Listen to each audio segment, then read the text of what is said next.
आज की हमारी वीडियो है क्यूबाइड के ऊपर, मतलब घनाभ के ऊपर।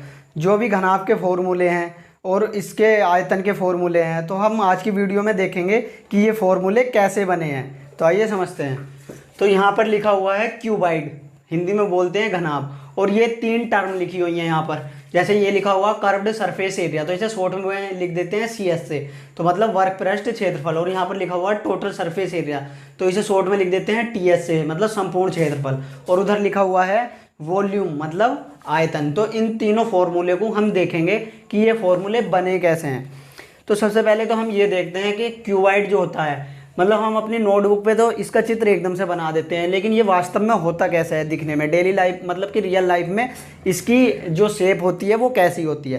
तो मैं आपको इस बॉक्स से समझाने की कोशिश करता हूँ। जैसे ये बॉक्स है एक, तो ये इसे हम मतलब क्यूबाइड है, ये घनाभ है। तो इस टाइप की आकृति क्या होगी, इस टाइप की आकृति क्यूबाइड होगी। तो इसमें तीन डायमेंशन होगी, तीन डायमेंशन होंगी, एक लेंथ होगी इसकी, एक ब्रेथ होगी और एक इसकी हाइट होगी। जैसे अब मैं इसे ऐसे कर देता हूँ, तो देखो, तो ये जो होगी इसकी लेंथ होगी, मतलब यहाँ से यहाँ तक लेंथ है, मतलब लंबाई है। और ये मैंने ब्रेथ मान ली, ये इसकी क्या है, चौड़ाई है। और ये मैंने ऊंचाई मान ली, यहाँ तक ये वाली जो हो गई ऊंचाई होगी। तो सिंपल सी बात हुई, ये लेंथ है और जो ये है ये ब्रेथ है और ये हाइट है, ऐसे करके। तो तीन तीन डायमेंशन होंगी इसमें, लेंथ भी, ब्रेथ भी, हाइट भी, लंबाई भी, चौड़ाई भी और ऊंचाई भी। तो इस टाइप की जो आकृति होती है वो क्यूबाइड होती है, मतलब कि घनाभ होता है। तो अब आपको यहाँ एक बात साफ साफ दिख रही होगी कि इतनी लेंथ है, इतनी लेंथ हो गई, इतनी हाइट हो गई और इतनी ये वाली ब्रेथ हो गई। तो लेंथ, ब्रेथ, हाइट क्या है, अलग अलग हैं। तो जब किसी आकृति की लेंथ, ब्रेथ और हाइट अलग अलग होती हैं तो उसे हम क्यूबाइड बोलते हैं, मतलब घनाभ बोलते हैं। अगर लेंथ, ब्रेथ, हाइट तीनों ही सेम हो जाती, तीनों की वैल्यू बराबर होती, तो उस टाइम पे उस फिगर को नाम दे देते हैं क्यूब। तो वो क्यूब भी इसी क्यूबाइड का स्पेशल केस है, तो उसे भी हम बाद में देखेंगे। तो पहले हम इसके फॉर्मूले बनाते हैं कि इसके फॉर्मूले ये बने कैसे हैं। तो यहाँ पर लिखा हुआ है, अब हाँ ये और समझो, जैसे ये क्यूबाइड है तो इसमें 6 फेस होंगे। फेस का मतलब हुआ हिंदी में बोल सकते हैं फेस को फलक। तो जैसे एक फेस तो ये हो गया, ये वाला हुआ, देखो दोबारा से देखो, एक फेस तो ये इस टाइप से, एक फेस इसके बिल्कुल पीछे भी होगा, ये वाला। तो 2 फेस हो गए। अब एक फेस ये भी है, 3 हो गए, 3 हो गए। अब एक इसके पीछे भी होगा बिल्कुल इस वाले के, जो कि ये है, ये वाला। 4 फेस हो गए। अब एक फेस ये भी है, 5 हो गए। अब एक फेस इसके बिल्कुल पीछे होगा, तो ये, तो 6 फेस होते हैं। अब हमें ये देखना है कि इस टाइप की आकृतियों में कब हमें ये वाला फॉर्मूला लगाना है, CS से लगाना है, और कब ये वाला फॉर्मूला लगाना है, TS से लगाना है। तो जब क्यूबाइड में 6 फेस में से 4 फेस ही रहेंगे, मतलब 2 फेस गायब होंगे, तो उस टाइम पे हम ये वाला फॉर्मूला लगाएंगे वर्ग पृष्ठ क्षेत्रफल का, CS से का। और जब 6 के 6 फेस मौजूद होंगे क्यूबाइड में, घनाभ में, तो उस टाइम पे हम ये वाला फॉर्मूला लगाएंगे TS से का, संपूर्ण क्षेत्रफल का। तो अभी हम ये वाला फॉर्मूला बना लेते हैं, वर्ग पृष्ठ क्षेत्रफल, मतलब CS से वाला ये वाला फॉर्मूला बना लेते हैं।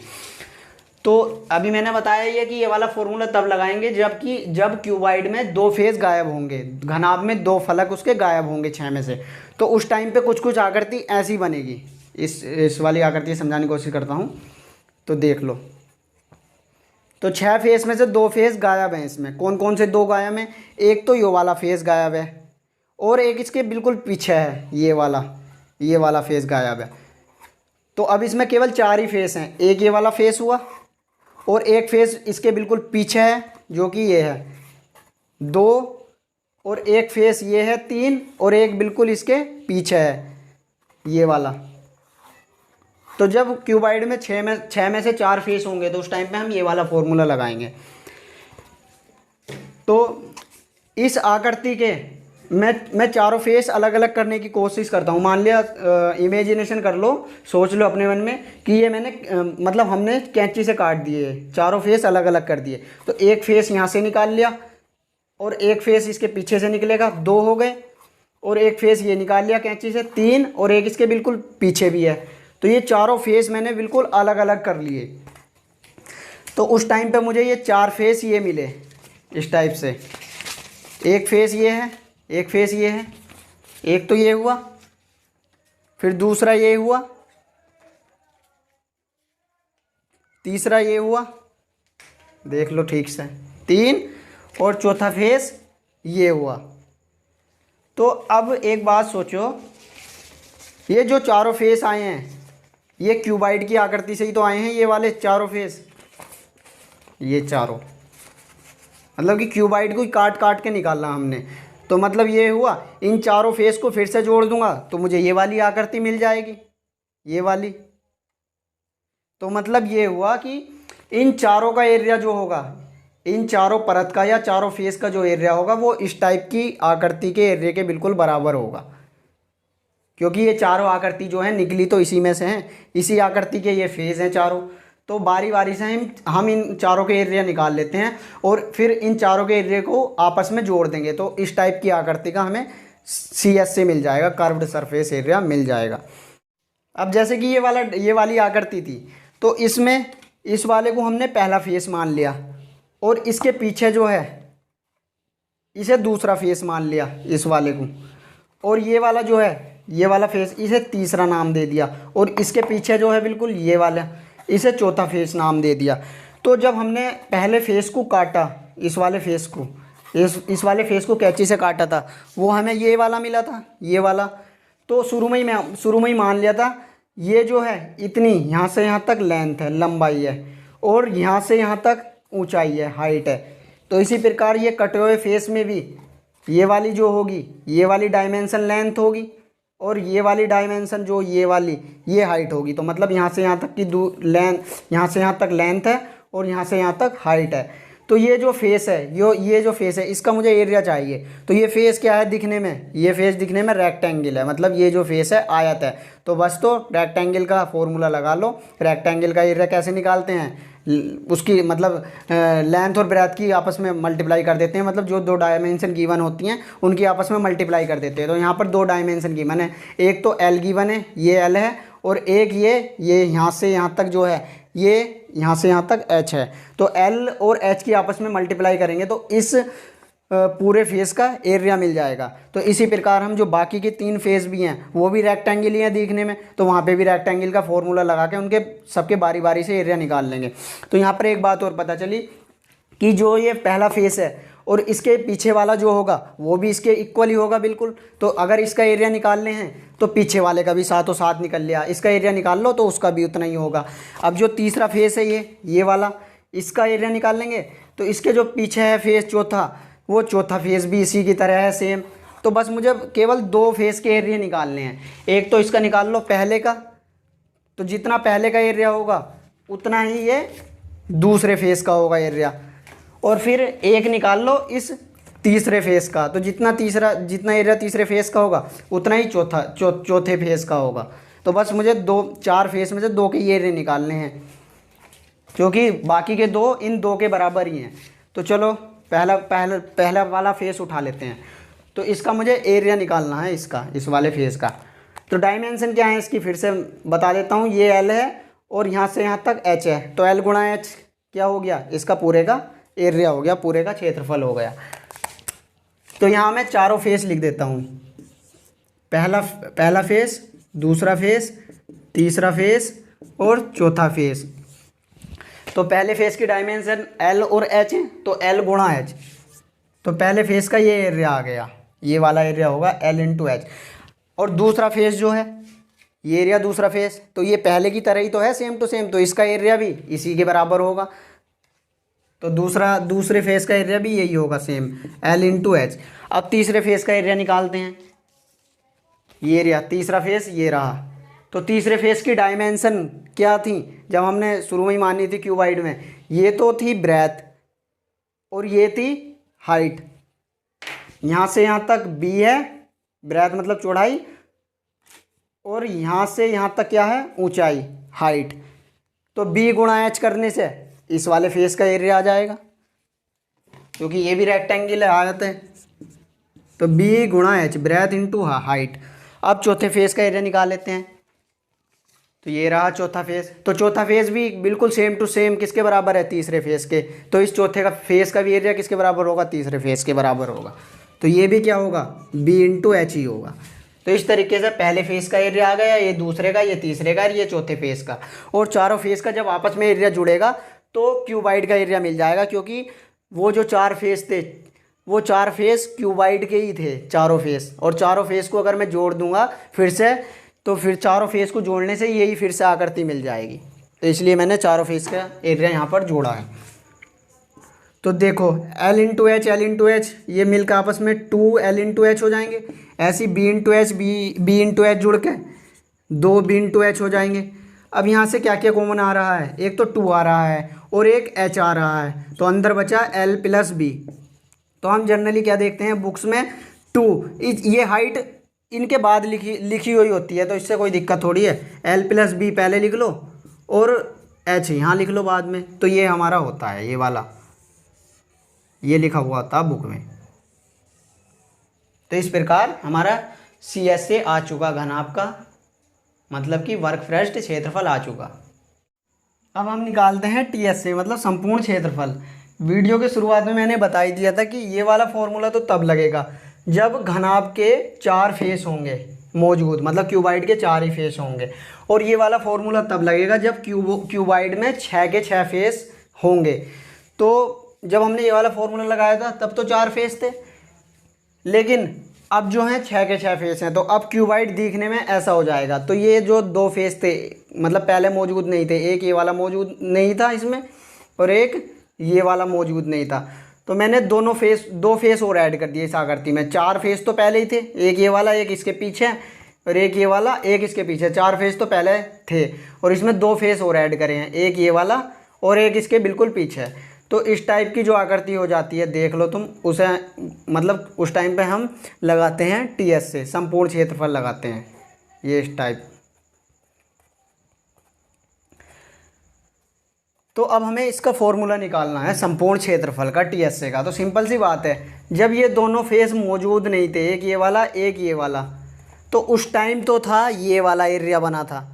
तो अब यहाँ से यहाँ तक पहुँचने में केवल 2 ही तो काम हुए हैं, 2 एक्स्ट्रा चीज़ हुई हैं फिगर में। एक तो ये वाला फेस ऐड हो गया, इसमें जुड़ गया, और एक ये वाला फेस ऐड हो गया। तो इस वाले एरिया में इन दोनों फेस का, एक ये वाला और एक ये वाला फेस, इन दोनों फेस का एरिया और ऐड कर दो। तो ये मतलब यहाँ से यहाँ तक आने में ये 2 फेस और जुड़े थे इस वाली आकृति में। तो इस आकृति का एरिया हम निकाल ही चुके थे, वो ये था। तो इसी में ऐड कर दो दोनों फेस का एरिया जो हमने ये अब ऐड किए हैं एक्स्ट्रा। अब तुम खुद देखो, ये भी क्या है दिखने में, ये भी रेक्टेंगल है, मतलब आयत हैं। अब इनकी डायमेंशन देख लेते हैं, डायमेंशन क्या क्या बनेंगे इनकी। जैसे मैंने इस वाले फेस को तो यहाँ पे, मतलब इस वाले फेस को बंद कर दिया था इससे, तो ये बंद हो गया, ये हो गया बंद, ये इस टाइप से बंद हो गया। अब तुम देखो, हमने शुरू में ही मान लिया था कि ये जो है ये यहाँ से यहाँ तक लेंथ है, मतलब ये वाली जो चीज़ है लंबाई है। तो अब मैं फिगर को ऐसा कर देता हूँ, जैसे मान लिया यहाँ से यहाँ तक क्या है, यहाँ से यहाँ तक इतनी लेंथ है, इतनी ये वाली चीज़ लेंथ है। अब मैंने फिगर ऐसे घुमा दी तो ये भी तो लेंथ बनेगी। जब ये इतनी लेंथ है, ऊपर इतनी लेंथ है, L है, तो ये भी तो L होगी। तो इसका मतलब ये हुआ इस फेस की यहाँ से यहाँ तक डायमेंशन तो है L। अब हम ये और देख लेते हैं इसकी ये वाली डायमेंशन क्या बनेगी इस वाले फेस की। तो अब इधर जाओ, हमने शुरू में ही मान लिया था कि ये क्या है, B है। यहाँ से यहाँ तक जो डायमेंशन है वो ब्रेथ है, B है। तो जितनी ये होगी, अब जितनी ये होगी उतनी ही ये होगी। तो इसका मतलब ये भी क्या है, ये भी B है। तो हमें अब दोनों डायमेंशन पता चल गई। जो हमने ये फेस ऐड किया था, यहाँ से यहाँ तक तो है L लेंथ, और ये इस टाइप से है B मतलब ब्रेथ। तो लिख लेते हैं इस पे। तो ये तो है इस फेस की L और इस फेस की B, तो इसका भी एरिया लगा देंगे रेक्टेंगल का फॉर्मूला लगा के। तो उन 4 फेस का एरिया तो ये आया था 2L + B और H, ये तो 4 फेस का एरिया है। अभी इसमें 5वें फेस का और जोड़ना है, 6ठे फेस का और जोड़ना है। तो 5वां फेस ये था, तो इसका एरिया क्या हो जाएगा L × B, L × B। अब जो 6ठा फेस है, 6ठा फेस भी तो सेम यही है, मतलब जितना ये है 5वां फेस उतना ही ये है, तो इसका एरिया भी इसके बराबर होगा। तो 6ठे फेस का भी एरिया क्या होगा L × B ही होगा। अब इन्हें सोल्व कर लेते हैं। तो इज इक्वल टू ये कितना हो जाएगा, अब अलग अलग कर लेते हैं, या चलो ऐसे लिख लो 2L + B H, ये आपस में जुड़ के बन जाएगा 2L × B। अब यहाँ से 2 कॉमन आ रहा है इस पूरे में से, तो अंदर बचा L + B और H, और यहाँ पर L × B, तो 2। ये अब H के अंदर मल्टीप्लाई कर दी, तो ये हो गया लेंथ हाइट ब्रेथ हाइट, ये थोड़ा बड़ा लिख देते हैं चमक नहीं रहा, ये हो गया BH और ये हो गया LB लेंथ ब्रेथ। तो अब जो नोटबुक्स में हमें मतलब बुक्स में मिलता लिखा हुआ ये मिलता है कि इसमें लेंथ ब्रेथ ये वाली चीज़ पहले लिख लो, लेंथ ब्रेथ, फिर ये लिख लिया हमने ब्रेथ हाइट, और फिर ये लिख लिया हाइट लेंथ। बस यहाँ पे अरेंज कर दिया, एक सिस्टमेटिक मैनर में लिख दिया, बस इतना किया है। तो ये होता है हमारा total surface area TSA cuboid का, घनाभ का संपूर्ण क्षेत्रफल। अब हम निकालते हैं वॉल्यूम। अब देखते हैं वॉल्यूम का फॉर्मूला कैसे बनेगा।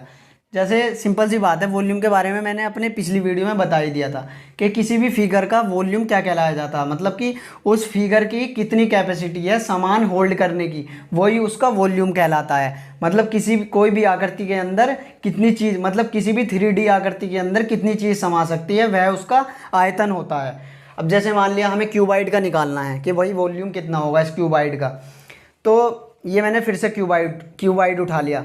अब इसमें से क्या है, 6 फेस में से एक फेस हटा लिया, ये वाला फेस हटा दिया। अब इस टाइम पे 5 फेस हैं, मतलब एक फेस इसलिए ही हटा दिया कि ये जो खाली जगह है, इस खाली जगह में कितनी चीज़ समा जाएंगी। तो ये इस टाइप का वॉल्यूम है जिसमें 5 फेस हैं, ये एक यहाँ से गायब कर दिया। तो अब इसी क्यूबाइड का वॉल्यूम क्या होगा, सिंपल सी बात है, इसकी कितनी कैपेसिटी है सामान होल्ड करने की, यही इसका वॉल्यूम है। मतलब अगर मान लिया मैं इसकी खाली जगह में रेता भरने लगूँ और रेता ऊपर तक भरा गया, तो वो जितना रेता आया है वही क्या है इस क्यूबाइड का वॉल्यूम है। पानी से भरने लगूँ ऊपर तक, इसमें इसकी खाली जगह में कितना पानी आया वही इसका वॉल्यूम है। तो अब निकालते हैं इसका वॉल्यूम।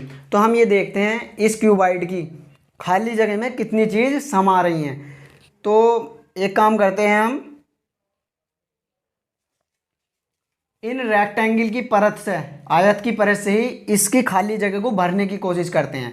तो हम इसमें बारी बारी से एक एक डालते हैं, ये डाल दी अंदर चली गई है, फिर दूसरी परत डाल दी ये रेक्टेंगल की, या फेस कह लो इन्हें भी, ये डाल दी। तो इसी प्रकार जब ये मतलब ये वाले फेस या परत पे परत डालते जाएंगे तो एक टाइम ऐसा आएगा जब ये ऊपर तक भरता चला जाएगा और यहाँ तक बिल्कुल ऊपर तक फुल भर जाएगा इस टाइप से।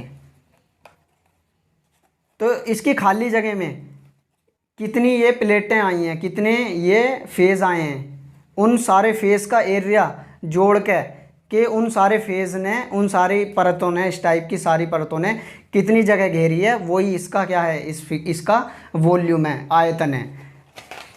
तो अब क्या करते हैं, अब ये करते हैं, जिस चीज़ से भरा था उसे ही बाहर निकाल लेते हैं।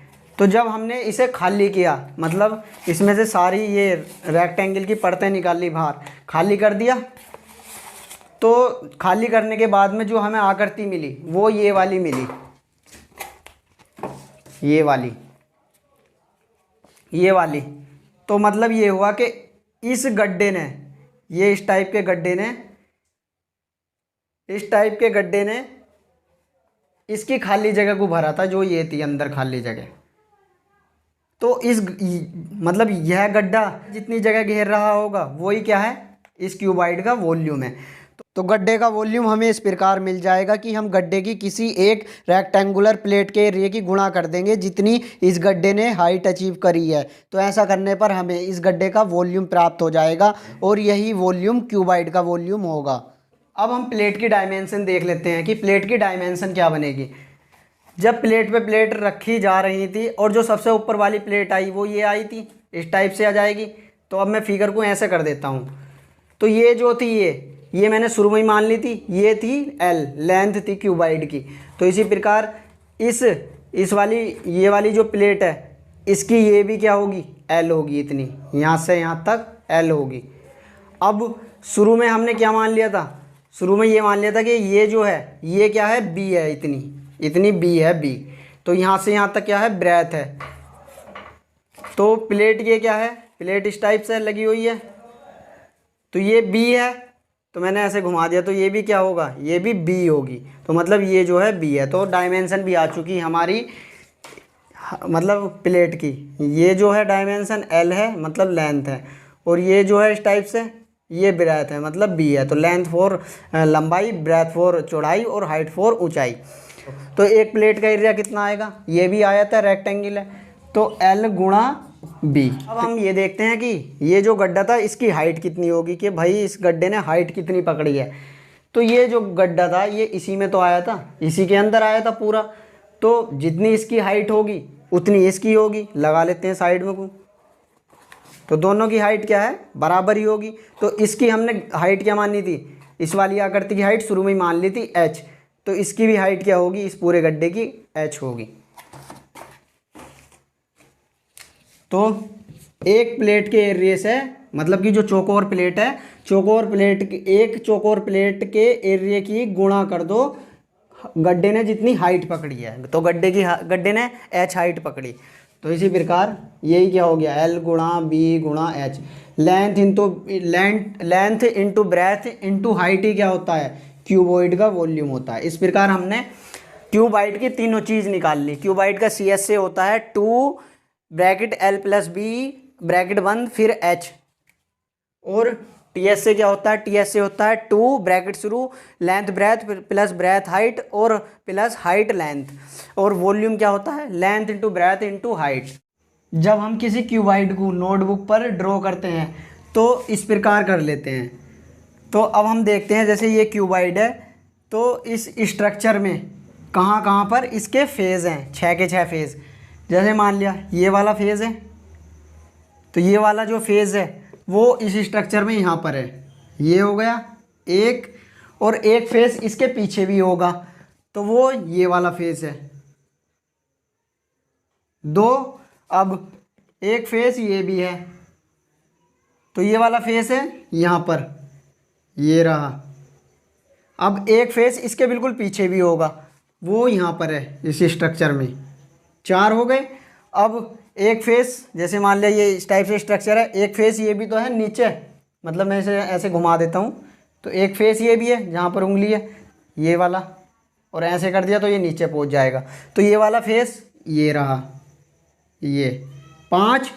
अब एक इसके ऊपर भी तो होगा ये वाला फेस, तो ये वाला जो फेस है ये देखो, तो ये अब इस टाइम ऊपर पहुँच गया। तो ये वाला जो फेस है वो यहाँ पर है। तो इस प्रकार क्यूबाइड में 6 फेस होते हैं। डेली लाइफ में हमारा क्यूबाइड से सामना होता रहता है। जैसे कि जो हमारे घर होते हैं, हमारे घरों के रूम क्यूबाइड होते हैं। यदि किसी रूम की लेंथ ब्रेथ हाइट तीनों ही बराबर हैं तो ऐसा रूम क्यूब कहलाता है।